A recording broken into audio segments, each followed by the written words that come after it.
नमस्कार दोस्तों, मैं हूं आपका दोस्त हो सखा मित्र जुगानी। आप देख रहे हैं जुगानी टॉक्स। अभी बात कर लेते हैं सब्जेक्ट पर, तो बात करेंगे लेकिन एक बार फिर मैं उसको क्लेरिफाई करूंगा। भाई अगर मैं किसी के कमेंट पर पर्टिकुलरली धनंजय सर को एड्रेस करके बोलना चाहूंगा कि बोलने का मतलब कभी ये नहीं होता है जब हमें ये लग जाता है कि आपका कैपिटल प्रोटेक्टेड है या आप कोई ऐसा कदम नहीं उठाओगे कि जिससे आपके कैपिटल के ऊपर आंच आए। अगर ऐसा होता है तो कहीं ना कहीं उस समय फील होता है और आपको रोकने के लिए हो सकता है कि थोड़ा सा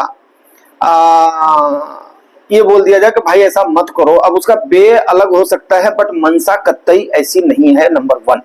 नंबर दो, आपने देख लिया है कि जो हमारा ये प्रेडिक्शन था बिल्कुल 100% सही निकला है कि अगस्त तक मार्केट आपकी ऑल टाइम हाई टच करेगी। तो नियर प्रोबेबली आप यहां तक पहुंच गए हैं। अब आगे यहां पर प्रश्न बिल्कुल 100% का ये उठता है कि भाई मेरे यहां से मार्केट ऊपर जाएगी कि नीचे जाएगी। तो उन सिनेरियोज को हम जरूर इसमें डिस्क्राइब करेंगे, चर्चा करने की कोशिश करेंगे। उसके बाद में आगे आपने क्या स्टेप लेने हैं म्यूचुअल फंड इन्वेस्टर ने, खास करके लास्ट में वो भी बताऊंगा। तो सबसे पहले अगर बात करूं तो देखो, आपका दो बहुत ही अहम सेक्टर हैं। एक सेक्टर है आपका फाइनेंशियल सेक्टर, बैंकिंग सेक्टर। दूसरा सेक्टर है आपका अपना आईटी सेक्टर। ये काफी अहम सेक्टर है। बाकी सेक्टर्स तो कई सारे हैं, मेटल सेक्टर है, एफएमसीजी है आपका, ठीक है, ये अपना फर्मा हो गया। दुनिया भर के इसके अपना सेक्टर्स की कमी नहीं है, लेकिन मेनली जो है ना, अभी क्या है कि बूस्ट आपको किस में दिखेगा? आईटी सेक्टर में आपको बूस्ट दिखेगा। इसका मतलब कतई नहीं है कि आप लोग, मैं ये बोल रहा हूं कि आप लोग आईटी सेक्टर में अपना पैसा एलोकेट कर दो। क्यों? क्योंकि आपके फंड मैनेजर ने जो भी फंड आपने लिया होगा उसमें पक्का कुछ न कुछ परसेंटेज आईटी का एलोकेट अवश्य किया होगा। आप उसको चेक कर लीजिएगा। अब उसमें सबसे बड़ा सवाल जो उठता है ये उठता है कि अभी बिल्कुल क्लियर कट हरी झंडी मिल गई थी। तो मैं जब भी क्या होता है कि देखो, मैंने बार बार बोला है कि आप एक अच्छे इन्वेस्टर तभी बन सकते हो जब आप थोड़े से डोमेस्टिक एंड इंटरनेशनल सिनेरियोज को आप थोड़ा सा मद्देनजर रखोगे, वहां पर आप अपनी पकड़ को बनाओगे। तो मेरे पास कोई ये उनका लेटर नहीं आ गया था जयराम पॉल जी का, या अमेरिकन पॉलिसी नहीं आ गई थी, लेकिन आपको मैंने एक शब्द जरूर बोला था कि मेरी हैसियत वो नहीं है कि मैं इतने बड़े अर्थव्यवस्था को, जो कि पूरे जिसका डॉलर पूरे वर्ल्ड पे राज करता है, मैं उसको बता सकूं कि तुमने ये डिसीजन लिया था। उसके संदर्भ में मैंने बोला था जब लोग ये बोल रहे थे कि उन्होंने रेट कट करने में देरी कर दिया। वहां पर मैंने आपको 3 फैक्टर बताया था कि भाई उनका मेन फोकस इन 3 फैक्टरों पर है। सबसे पहला फोकस उनका था महंगाई पर, जो उन्होंने कोविड के बाद में लिक्विडिटी आई थी मार्केट में, उसको कंट्रोल कर रहे थे, नंबर 1। नंबर 2, जो उनका जॉबलेस क्लेम का डाटा आया था, बेरोजगारी भत्ता जिसको हम बोलते हैं, उसका जो डाटा आया था उस पर वो लोग काबू पाने की कोशिश कर रहे थे। और तीसरा, जो उनका प्रोडक्शन डाउन हुआ था, तो जिसकी वजह से ये अंदेशा जा रहा था कि मंदी की आशंका हो सकती है, वहां पे मैंने क्लेरिफाई किया था भाई जब जीडीपी का ग्रोथ 2 क्वार्टर में माइनस में जाएगा तब तो जाकर के मंदी का सवाल होगा। तो आप लोग ऐसे कैसे बोल रहे हो? जब उनका जुलाई का आंकड़ा सही आ गया था तो उसके बाद में ये मैंने आपको 100% परमिशन दिया था कि नहीं, अगर यहां से सिम्बियोसिस सही होते हैं तो पक्का, और ये भरोसा था कि भाई अगस्त तक में वो पक्का काबू करने की कोशिश करेंगे हर हाल में। इसी वजह से उन्होंने इंटरेस्ट रेट को कट नहीं किया था। अगर उन्होंने कट कर दिया होता तो मेरे ख्याल से जो उनकी प्लानिंग थी वो फेल हो जाती। तो सो भाई उस चीजों को देखते हुए कि यस, अगले भी इस चीज को सोच रहे होंगे। हालांकि मैं कोई इकोनॉमिस्ट नहीं हूं, कोई वो नहीं हूं, लेकिन क्या है कि जो सिम्बियोज होते हैं उनको अगर आप पकड़ करोगे तो आपको लग जाता है कि अगले आदमी का अगला स्टेप क्या होगा, चाहे वो कोई भी हो। बात समझ रहे हैं? तो अभी जो है कल का जो बूम आया है वो क्यों आया है? सारे इंडाइसेस जो उठे हैं वो क्यों उठे हैं? क्योंकि वहां पर अभी ये हो गया है, अंदेशा हो गया है कि यह सितंबर में 100% रेट कट होना है, लेकिन कितना होना है अभी वो क्लियरिफाई नहीं है। अगर जैसा कि माना जा रहा है कि 0.25% से लेकर के बेसिस पॉइंट से लेकर के 0.75 तक, अगर 0.50 तो आम बात है, वो उन्होंने कर दिया। अगर कहीं 75 बेसिस पॉइंट का कट कर दिया तो सीधे आईटी सेक्टर बूम करेगा। क्यों बूम करेगा मैं आपको बताता हूं।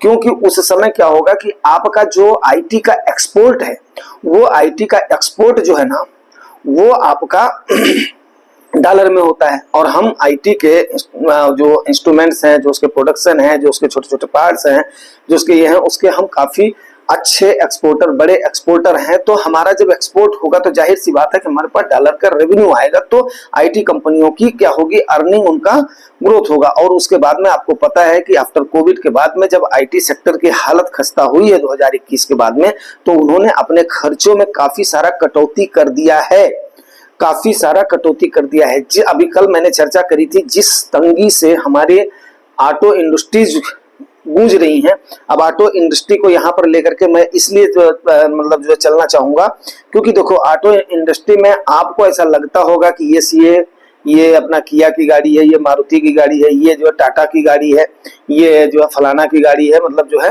ये XYZ जितनी भी है उनका आप नाम ले सकते हैं, ठीक है ना। तो अब उनका नाम लूंगा तो वीडियो बहुत लंबा हो जाएगा। जब वो देखिए, प्रकरण देखिए कि जब नैनो का प्लांट वेस्ट बंगाल में लगा था, तो वहां पर एक फैक्ट्री की बात हुई थी। वहां पर ममता दीदी जैसी जानकार लेडी चुप गई, उन्होंने बोला कि भाई हमने तो एक फैक्ट्री की बात किया था, आप उसके बाद में इसी में से अपना काम चलाओ। अब वहां पर नैनो का प्लांट क्यों बंद हुआ है वेस्ट बंगाल में, क्योंकि अब उनके बस का तो है ही नहीं है कि वो सारे पार्ट्स को अपनी जगह पर उसको प्रोडक्शन उसका कर लें, तो उनको सब कंपनियों की तो जरूरत पड़ती थी। अब उतना जमीन दीदी ने बोला कि मैं उतना आपको नहीं एक्वायर करने दूंगी, तो क्योंकि आपको पता ही है एक बार दीदी ने जो बोल दिया वो बोल दिया, तो उसके बाद में रतन टाटा जी को वहां से अपने प्लांट को हटाना पड़ा।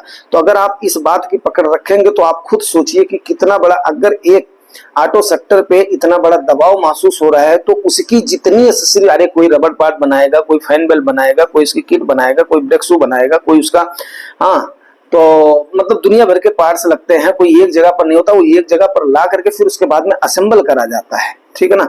मेन होता है इंजन और चेसिस, ये लोग अपना खुद का करते हैं, बाकी सारी बॉडी पार्ट जो है वो उनकी जो सब कंपनियां होती हैं, सिस्टर कंपनियां जिनको बोलते हैं, सिस्टर कंपनियां तो उन्हीं की कंपनियां हो जाती हैं, लेकिन क्या है कि उसके जो रिलेटेड होते हैं ना, वो जाकर के वहां से प्रोडक्शन करके उसके बाद में उसको सप्लाई करते हैं। अब आप देखिए कि अगर इस प्रकार का जो मैंने कल अभी इतना किया था, इसको मैं और भी वो नहीं करूंगा, लंबा नहीं करूंगा, तो वहां से आपकी बात क्या उठ रही है कि वहां से जब उनका प्रोडक्शन कम हो जाएगा, कास्ट कम हो जाएगा, तो सीधी सी बात है कि छटनी करेंगे तो फिर क्या होगा, अनएम्प्लॉयमेंट और ज्यादा बढ़ेगा, लोगों के जॉब और ज्यादा जाएंगे। सबसे बड़ी चिंता की बात तो ये हो जाती है। इसलिए ऊपर वाले से दुआ करते हैं कि हमारे यहाँ पर भी सारी चीजें ठीक ठाक हो और उसके बाद में किसी का जॉब वगैरह की छटनी की नौबत ना आए। सबसे मेन मुद्दा ये है। दूसरी चीज क्या है कि अब यहाँ से मार्केट का आगे जाने की मैं बात करूं तो मार्केट यहाँ से अगर अमेरिका की मार्केट अब जाती है तो हमारी मार्केट पीछे नहीं रहेगी, यहाँ पर भी जाएगी। लिक्विडिटी की हमारे यहाँ पर कोई भी प्रॉब्लम नहीं है। सिर्फ और सिर्फ क्या है, ये ट्रिगर की सेंटीमेंट भी हमारे यहाँ के इन्वेस्टर्स का अच्छा है, तो एक ट्रिगर की जरूरत है। और दूसरा क्या है, 3-4 सेशन से आप देख रहे हैं FIIs ने भी बाई शुरू कर दिया, DIIs भी बाई कर रही हैं। तो इसका मतलब क्या है कि कहीं ना कहीं अब सबको ये लग रहा है कि यस यार, भारत में ग्रोथ की संभावनाएं हैं और जैसे ही वर्ल्ड के सिनेरियोस ठीक होंगे तो मार्केट ऊपर की तरफ ही जाएगी। इसी वजह से मैंने आपको इन चीजों को देखते हुए ही बोला था कि दिसंबर तक में मार्केट पक्का 27,000 को टच करेगी, इसमें कोई भी दो राय नहीं है।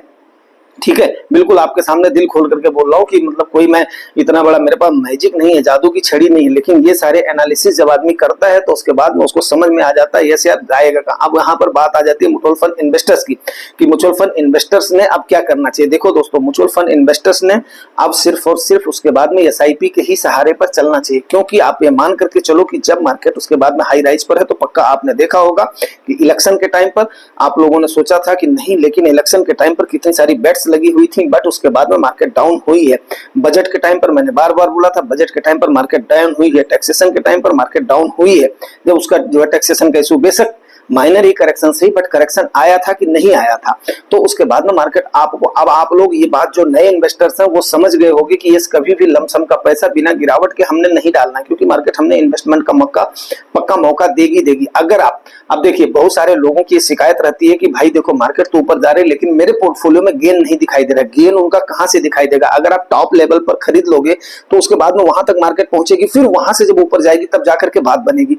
तो इसलिए अगर SIP रहती है तो आप नीचे भी खरीद रहे हो, ऊपर भी खरीद रहे हो, तो वहां पर आप जो तकरीबन देखो यही जो कंसोलिडेशन 1 महीने के आसपास हो गया। अगर किसी का SIP होता तो वो नीचे लेवल पर भी खरीद लेता, ऊपर के लेवल पर भी खरीद लेता, लेकिन जो आदमी ऊपर के लेवल पर ही लमसम लगा देगा, आज के टाइम पर लगा देगा, तो मार्केट उसके बाद में अगर मान लिया 5% 10% करेक्ट होगी तो वहां से तो उसका उतना तो जो हो गया, डाउन हो गया।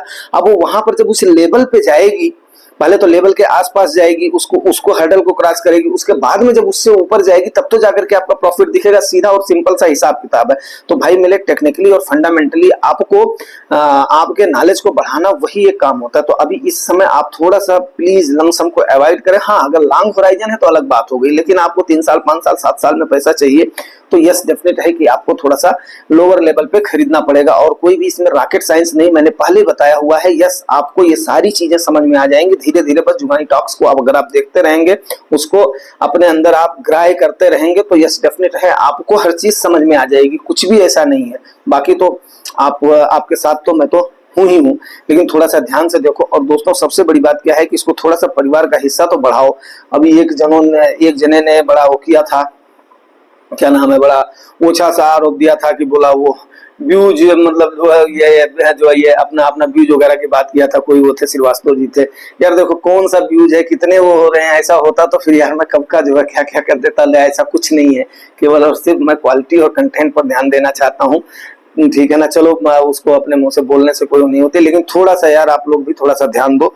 बाकी मैं तो काफी मेहनत करता हूँ आप लोगों के लिए। देखो अभी ब्रह्म मुहूर्त में मैं आप लोगों के लिए इसको तैयार कर रहा हूँ, क्योंकि मुझे कहीं निकलना है। तो मैं उसके बाद में फिर सवेरे सवेरे मैं बोला नहीं, इसको मैं अपने व्यूअर्स को बता करके जाता हूँ, नहीं तो कहीं ऐसा ना हो लोग फोमो में आ जाए। फोमो होता है फियर ऑफ मिसिंग आउट, कि अब तो ऊपर चली जाएगी, उसके बाद में बिना मतलब में ऊपर के लेवल पे पैसा लगा दे। तो भैया मेरे फोमो का शिकार नहीं होना। मार्केट आपको पक्का मौका देगी, इसमें कोई भी दो राय नहीं है। मेरी सलाह अगर मानते हो तो, नहीं तो ऊपर लेवल पे भाई करोगे तो फिर फंस जाओगे, चाहे वो म्यूचुअल फंड हो, चाहे वो शेयर हो, चाहे जो भी हो। बस दोस्तों अब इसके साथ ही मैं क्लोज करता हूँ। उम्मीद करता हूँ जानकारी आपको अच्छी लगी होगी। अगर अच्छी लगी है तो रिवार्ड जरूर करना। रिवार्ड के साथ साथ इसको अपने दोस्तों को शेयर वगैरह भी जरूर किया करो, ताकि और लोग इसमें पार्टिसिपेट करें, उन लोगों का भी अपना भला हो। ठीक है ना। और बस बाकी मिलते हैं नेक्स्ट सेशन में। Thank you very much. Thank